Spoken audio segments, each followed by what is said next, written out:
Nossa. Vou pegar tudo. Tá. Qual é a minha taça?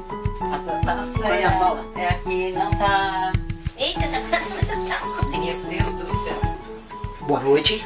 Não, boa noite não, porque se a pessoa vai pedir... Boa Bom dia, boa tarde. Estamos Boa, iniciando. qualquer hora que você esteja vendo isso aqui.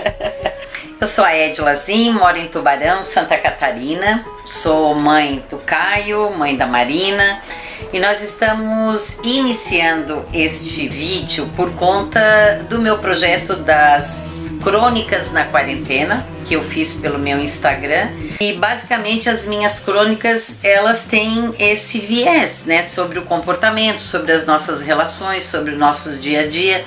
Três situações agora durante esta pandemia aconteceram e a gente chegou a uma conclusão que de repente a nossa experiência pode ajudar outras pessoas. Como é que uma pessoa, né, ela pediu para que eu falasse ali, que eu fizesse uma crônica, como é que eu podia ser uma mãe tão perfeita. A segunda situação que aconteceu é que um profissional da saúde, agora há 1 mês e meio atrás, ele disse que... Por que eu digo que meus filhos são deficientes? Porque ele não vê deficiência nenhuma, porque eles são bonitos e inteligentes.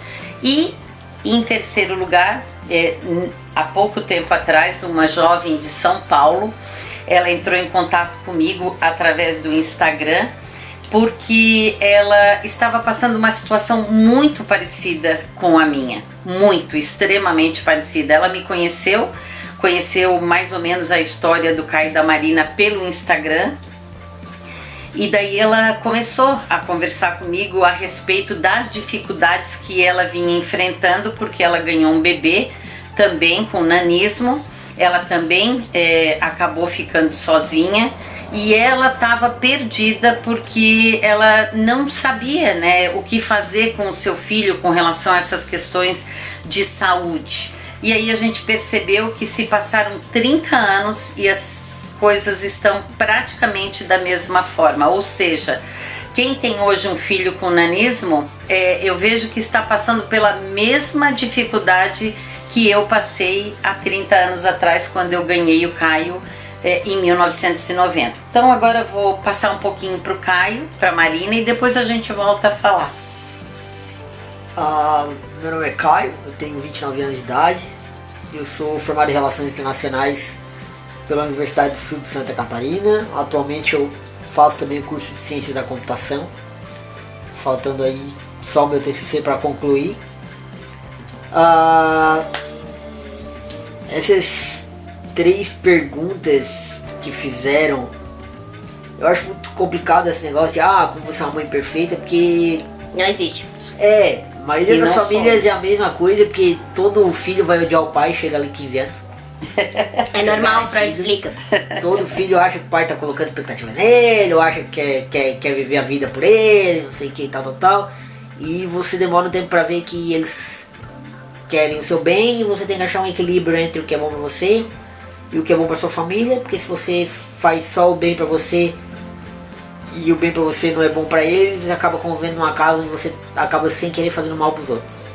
Isso é fato. Eu sei porque eu fiz mal pra caramba aqui. Achei complexo. ainda faço. Ainda faço. Então essa ideia de que você tem uma família perfeita é muito mascarado hoje. Internet, todo mundo parece bem em foto, todo mundo fala bem em comentário e depoimento, mas ninguém vive na casa de ninguém para saber os pormenores. A nossa família sempre foi muito unida, sempre foi muito boa. Mudou um pouco a dinâmica depois do falecimento do vô e da avó, que era muito da cola, que deixava o negócio, especialmente redondo, os pequenos núcleos familiares, tios e tias mais Agregados. próximos, mais agregados. Nunca teve muita questão de briga que deixou a família separada, sempre foi pontual uma vez ou outra, nada extremo. É muito diferente do lado da família do meu pai. Então, acho que grande parte da questão da deficiência, porque foi tão natural, é que todo mundo tinha ciência das nossas dificuldades, mas todo mundo fez questão de não deixar essas dificuldades serem um padrão de moldar quem nós somos. Foi criado normalmente, A gente não era criado como anões, porcelana. Sempre fui instigado a estudar, sempre fui instigado a pesquisar. Opa, alguém ligando no horário errado. Então a gente foi interrompido aí. O poder mágico da edição vai fazer. Mano. Tá, não corta nada. Então, como eu tava falando, a gente teve essa parte de ensinar a pensar, ensinar a pesquisar, analisar, ter pensamento crítico. Acho que crítico com consistência, não crítico por crítico. Muito do que hoje eu penso, como é que as pessoas fazem algumas coisas, é baseado nisso. Às vezes eu não consigo entender como é que a pessoa chega numa certa conclusão e faz algumas coisas que pra mim são absurdas. Isso é porque eu penso muito antes de fazer alguma coisa. Se você for olhar, eu tenho pouquíssima pegada digital, Facebook, Instagram, Twitter, eu uso o mínimo do mínimo disso. Teve uma época que eu pensei em usar um pouco mais e eu comecei a ver como aquilo absorve a gente, então eu parei logo depois. Eu sempre digo que a internet é a maior faculdade do mundo e infelizmente tem graduado inúmeras pessoas em estupidez, porque as pessoas não pensam, elas só cospem, só falam, não tem fact-check, ninguém checa fato, ninguém olha se é falso, ninguém olha se deve ou não deve fazer aquilo, só joga. A internet veio para libertar as pessoas, mas infelizmente as pessoas não sabem ser livres de uma maneira responsável. Eu acho que muito hoje do que o pessoal pensa de liberdade é muito desassociado de responsabilidade. E para mim, liberdade sem responsabilidade é puro caos. Agora, você ser livre de uma maneira que você leve a sua existência a fazer mais e digamos, se tornar um pilar para que outras pessoas olhem para você e falem, pô, o que aquele cara faz é legal, e se inspirar em você não para ser igual, mas para ser o melhor que elas podem ser por elas mesmas. Deixa eu só pegar um gancho disso tudo que o Caio está falando. E a gente chegou à conclusão que tem muito conteúdo na internet, de fato, né? Mas a nossa intenção, e eu achei muito legal que o Caio e a Marina, eles falaram, mamãe, eles me chamam de mamãe, né? É a nossa visão diante dessa situação da deficiência, né? Porque o que a gente vai dizer hoje aqui para vocês? Muitas pessoas, provavelmente, que têm filhos deficientes em casa, ou que tem alguém deficiente na família, pode não se identificar conosco. Por conta dessa união da minha família, do papai, da mamãe e dos meus irmãos e depois do meu marido, né, que casou comigo depois que o Caio e a Marina já estavam com 5 e 6 anos, nós sempre tivemos essa condição de lidar com a deficiência de uma maneira muito natural. Isso tudo por conta do meu irmão mais velho, o Eglis, né, que teve essa tenacidade de trazer para o nosso ambiente. Na época eu era sozinha, eu estava sem o pai do Caio e da Marina, e ele disse, olha, nós vamos ter que criar de uma maneira muito natural, muito tranquila, a gente vai ter que abrir o jogo já desde o início, né, para que a gente possa criar os dois com a mínima dificuldade possível. Sou diretora da PAI já há 14 anos, eu, Caio e a Marina somos voluntários também de uma outra escola aqui de educação especial.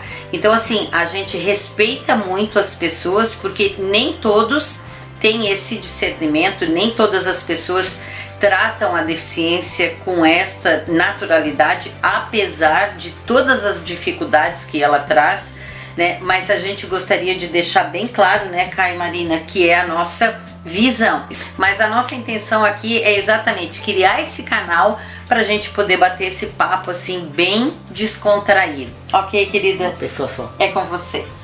Sim. Tinti. Isso. Meu nome é Marina, eu tenho 28 anos. Eu tô cursando atualmente psicologia, falando dessa questão de mãe perfeita. Acho que a gente conversou bastante até. E a gente tava falando de umas situações que aconteceram na nossa família. E a mãe tava ultimamente assim muito cabisbaixa, dizendo assim, realmente, Eu devo ter sido uma mãe muito ruim mesmo. direto, assim. Por conta de situações que a gente enfrentou, em que a gente sempre teve uma educação bem rigorosa, mas ao mesmo tempo muito equilibrada, com muito amor. Eu paro pra pensar hoje que, na verdade, foi uma educação que eu considero no ponto. Depois de estar cursando psicologia também, e tô ainda no início, mas a gente já teve algumas aulas na questão da formação inicial, né, de qualquer pessoa. Quanto mais existem artigos, né, vários artigos científicos falando sobre isso, quanto mais tipos de sentimento e conhecimento de sensações e emoções que um ser humano tem, maior é a gama dele de saber lidar com certas situações, de saber lidar com certas frustrações. Acho que tudo isso que a gente aprendeu com a questão da deficiência e com a questão da nossa educação fez com que a gente tivesse essa noção de estar em contato com esses sentimentos, frustrações, sentimentos ruins até, e que trouxeram essa força, digamos, que a gente não quebra de uma forma tão fácil, ou que a gente até age de uma forma cética quando a gente lida com coisas que são ruins. Digamos, elas não vão deixar de ser ruins. Ninguém deixa de sentir algo ruim. A gente só talvez age de uma forma mais racional perante esses sentimentos, porque, enfim, a gente se torna realmente mais pragmático por já ter entrado várias vezes em contato com esse tipo de sentimento. Então ele acaba não quebrando tanto a gente. Eu acho que muitos de gerações mais antigas, né, percebem muito dos jovens, como é difícil às vezes a gente falar certas coisas. Relógio. Como é difícil às vezes a gente falar certas coisas e a gente percebe que eles não conseguem segurar alguns perrengues. Algumas sinceridades, assim, que a gente tem que dar umas contornadas pra conversar. Acho que uma das coisas que a gente não teve, e isso eu agradeço muito, foi esse protecionismo, como o Caio comentou, essa questão dos filhos porcelana. Então, a mãe nunca escondeu pra gente que o mundo não era um mar de rosas. Ele era, sim, cheio de pessoas muito boas, mas também cheio de desavenças, e que a gente teria que saber enfrentar isso tudo. A cachorra, eu acho que quer sair. Peraí que eu vou ali ver. Mas deixa, assim, eu posso pegar um gancho agora, mana, nisso que tu falou. Porque assim, conforme a Marina, gente, tá tão frio hoje que a gente tá até, ela disse, eu vou usar cobertor. Eu disse, bom, se é pra ser natural, então use o cobertor. Mas na verdade, assim, a minha seguidora do Instagram que achou assim que eu era uma mãe perfeita, porque o Caio e a Marina, realmente, depois que eu ganhei o Caio e a Marina, a gente mora numa cidade pequena, relativamente pequena. Eu me tornei bastante conhecida, então assim, a maternidade, ela me mudou, ela me trouxe esta popularidade, vamos dizer assim. Mas não foi uma coisa assim tão boa, tão fácil, porque eu vou confessar para vocês que a gravidez, ela é uma caixinha de surpresa. E as mães, isso eu falo sempre nas minhas palestras, as mães não preparam a gente para uma gravidez e para ter um filho deficiente. A senhora foi meio Kinder Ovo. Foi um choque inicial bastante grande.